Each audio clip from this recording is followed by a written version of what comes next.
Fuck the lot of ya! An old-age pornographer awoke with a start, as if there was any other way to.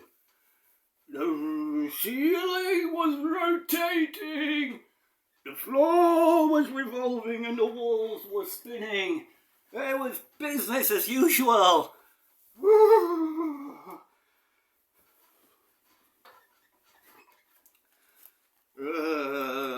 The adult exotic novelist lay there in his rancid pit. He desperately hoped that none of it was real. I think his Viscount was taking off somewhere. With a superhuman effort that he really deserved a medal for, he prized open his roomy cry bones, and the first thing that he saw, as usual, was that book on the bedside table. It was still there. It had a cover, a half title, a title page, a reverse title page, and all the imprimatur and all that, but inevitably the opening paragraph, like a big fucking bastard.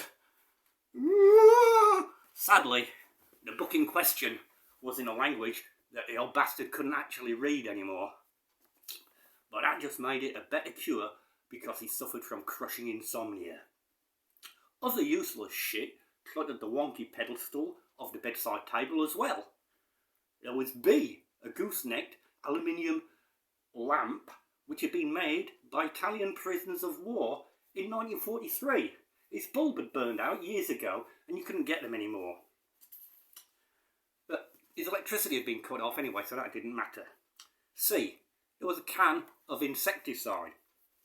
Now this was empty, but since the insecticide had been effective not just on flies, but more importantly on mosquitoes too, and other hornets, for instance, swarms of things named after World War II aeroplanes. It would have been effective if it hadn't been empty, which it was. Some of the insects that it was effective against were now extinct anyway, so it was still useful. D, there was an asthma puffer that had run out of Ventolin, but he only needed it if he used the fly spray. So that was alright. It had a little bit of propellant left in the bottom, and he made a reassuring noise when he pressed the button.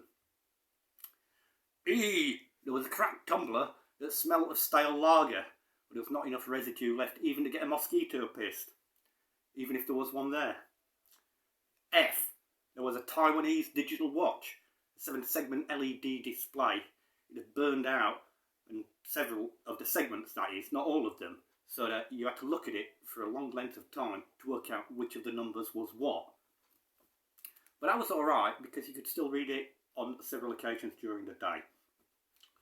G, there was a cardboard core from a toilet roll that had run out, of course.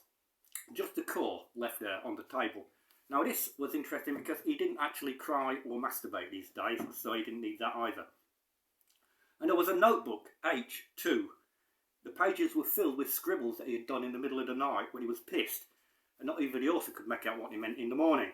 But that didn't matter, since he'd wake up and he'd scribble over the pages in the dark, it'd all get covered up, and now the laser gibberish just didn't make any sense at all. I, there was a pen, but that inevitably had run out of ink, of course. J, there was a deck of cards, but it had one missing. You'll just have to guess which one. K, there was a pile of foreign coins. Foreign coins from foreign countries. Some of the countries didn't actually exist anymore, and these were the leftovers that he couldn't pass off in shops or fit into vending machines. It was very sad. The combination of items on the table had taken years to accumulate, and it seemed sad that none of the items now could no longer fulfill their intended purpose. But, on the other hand, at one point, the items hadn't even been there at all. So, that was that. But nevertheless, the old fucker still felt sorry for himself sometimes.